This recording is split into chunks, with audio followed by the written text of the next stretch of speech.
La Guerra de los Mundos, obra Ficción. de ficción. Dije George Orwell, no, es H. G. Wells, es el autor. Eh, el que escuchaba esta obra... H.G., ¿no? Herbert George. Sí, esta obra se espantó, se asustó. De hecho, hubo histeria colectiva. Permítame esa expresión ya tan socorrida.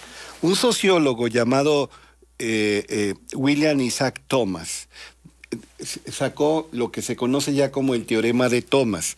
Si las personas definen las situaciones como reales, estas son reales en sus consecuencias. Entonces, la audiencia que escuchaba al señor Orson Welles tomó como real la presencia de extraterrestres a punto de invadir el planeta Tierra. Provocó mucho, pero mucho miedo. Otro sociólogo más eminente, famosísimo, un puntero del estructural funcionalismo, Robert Merton, habla de la profecía autocumplida, que no solamente se aplica en sociología, también en psicología. Lo que tú crees que va a ocurrir y si tu conducta es congruente con esa creencia, muchas veces ocurre.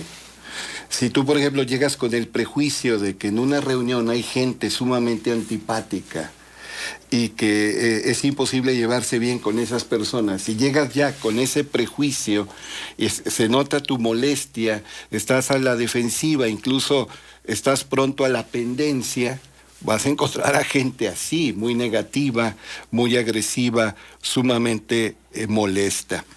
Bueno, ¿de qué estoy hablando? Es que hoy, hojeando una revista donde colaboro, veo un artículo escrito por el señor Abraham Esparza Velasco, que se llama El efecto Pigmalión. Hace años yo hablé aquí del complejo de Pigmalión. No es lo mismo.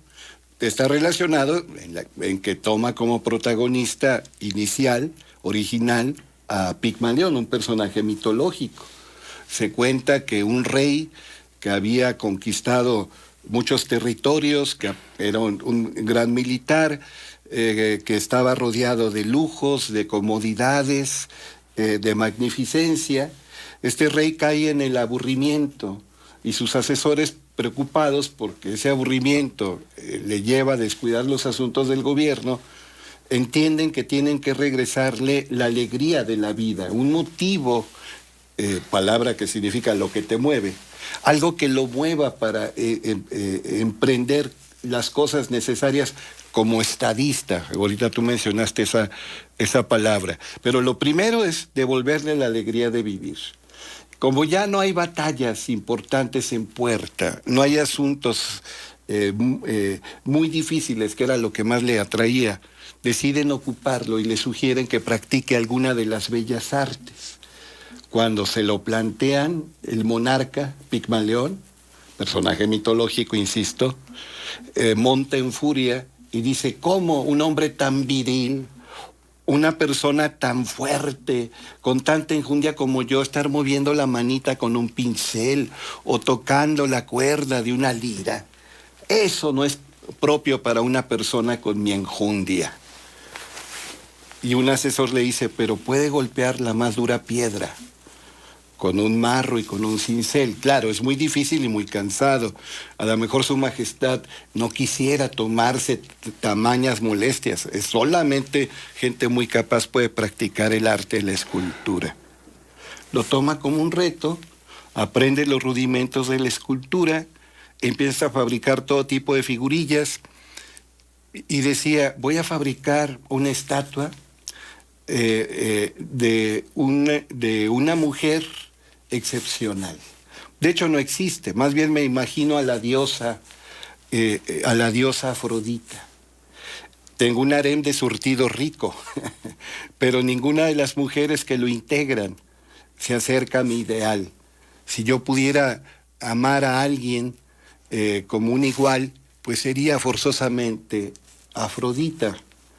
Y fabrica una estatua, no le gusta, la destruye, fabrica otra y otra, todas terminan igual, hasta que después de muchos meses, de hecho años, fabrica una estatua portentosa, perfecta, magnífica, excelente, y dice, si Afrodita tomara forma humana, esta sería su forma. Y se queda enamorado de esa estatua.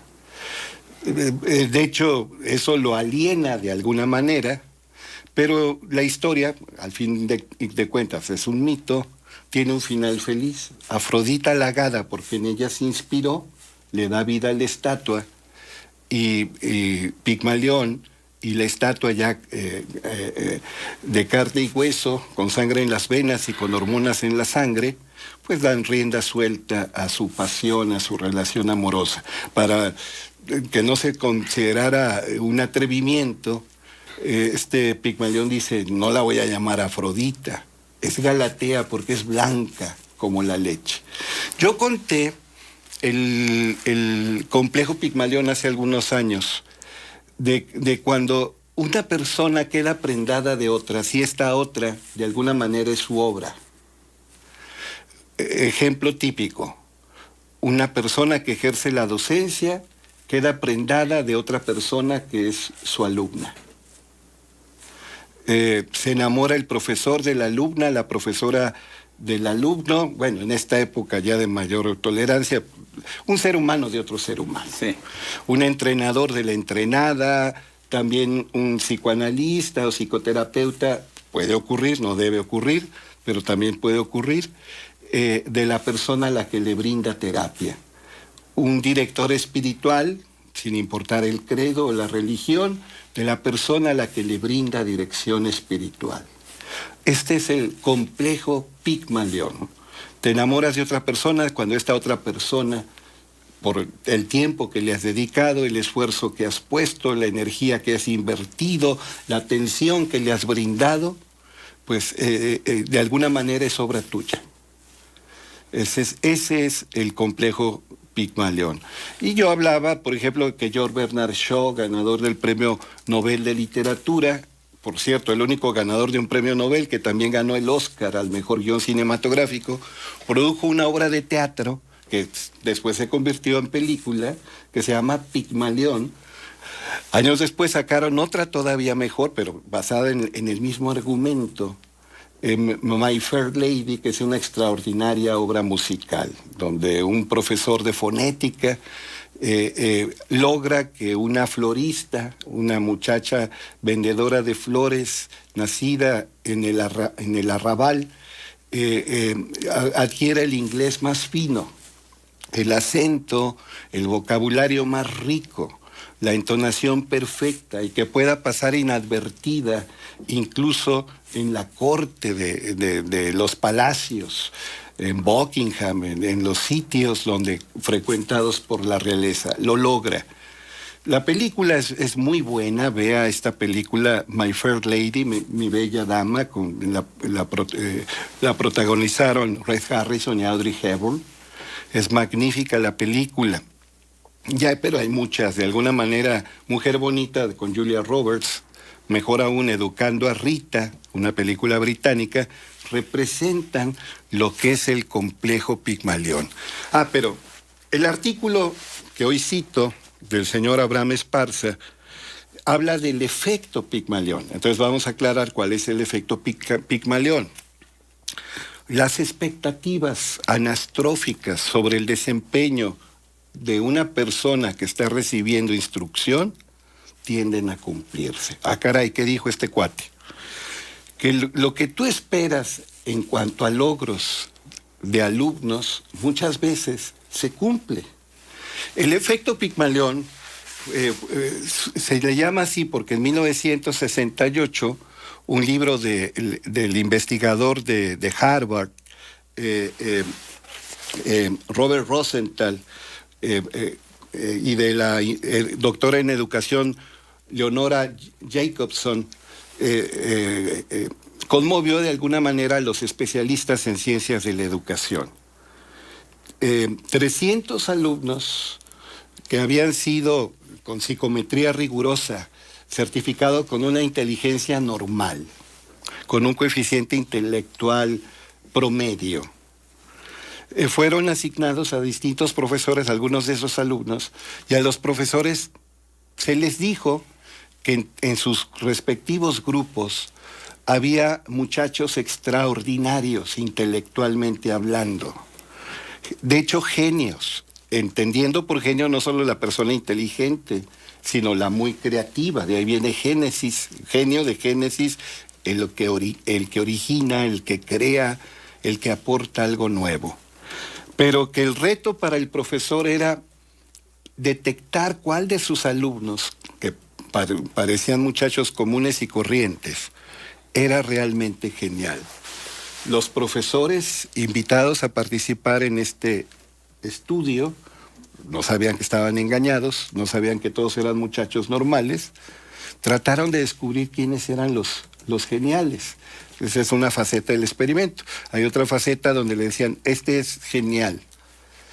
En ambos casos, cuando tenían que descubrir o cuando ya les asignaban quiénes eran los muchachos geniales, el muchacho que le habían asignado diciéndole que era genial, tenía un desempeño inusual, muy bueno, positivo, después de un ciclo lectivo. El muchacho que era descubierto a partir de las inferencias del educador también tenía un desempeño positivo.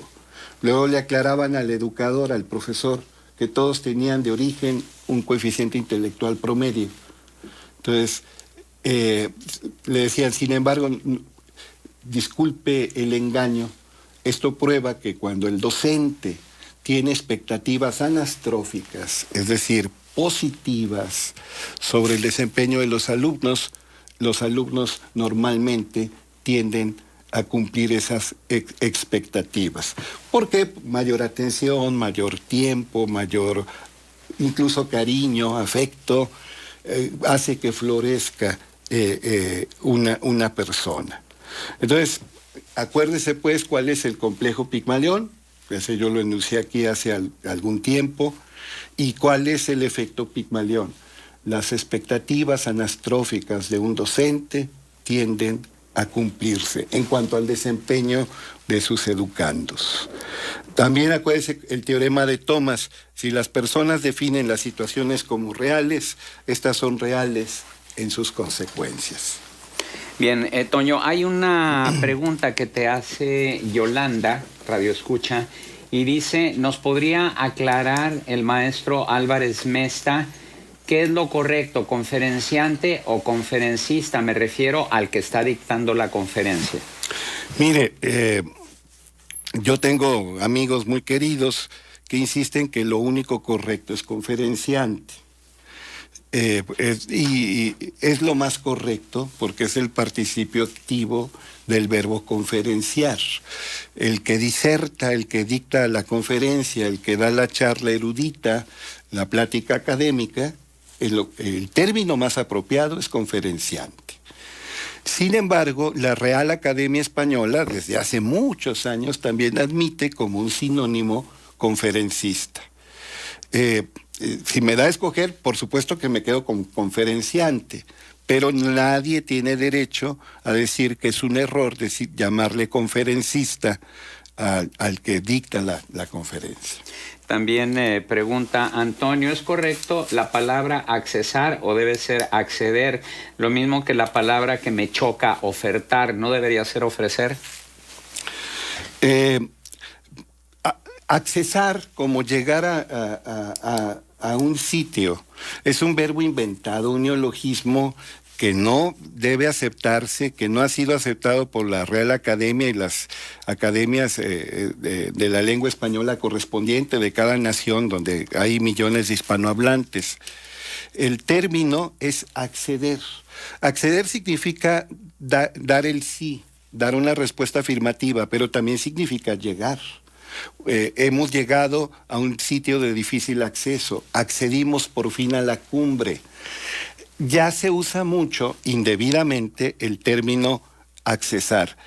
Mire, no soy profeta, pero me atrevo a hacer el pronóstico de que con el tiempo, ya que la academia dice que su carácter es fedatario, va a ser aceptado. Así hay muchos, mire, tenemos promover y promocionar, influir, influenciar.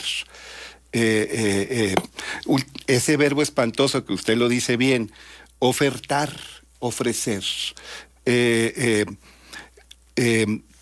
Ofertar ya tiene la connotación de que algo se vende a un precio muy atractivo para el comprador, es un precio menor al habitual. Bueno, va a ver que con el tiempo la academia lo recoge. Y así hay muchos.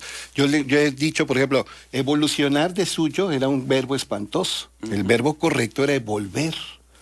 La acción y efecto de evolver es la evolución, como la acción y el efecto de devolver es la devolución.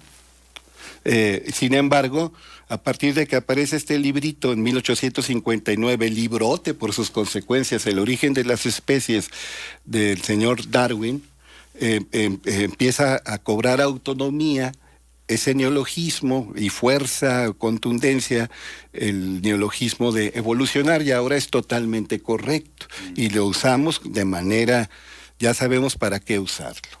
Sí, sería como si yo te dijera, ¿cuándo me vas a devolucionar el libro que te presté? Exacto.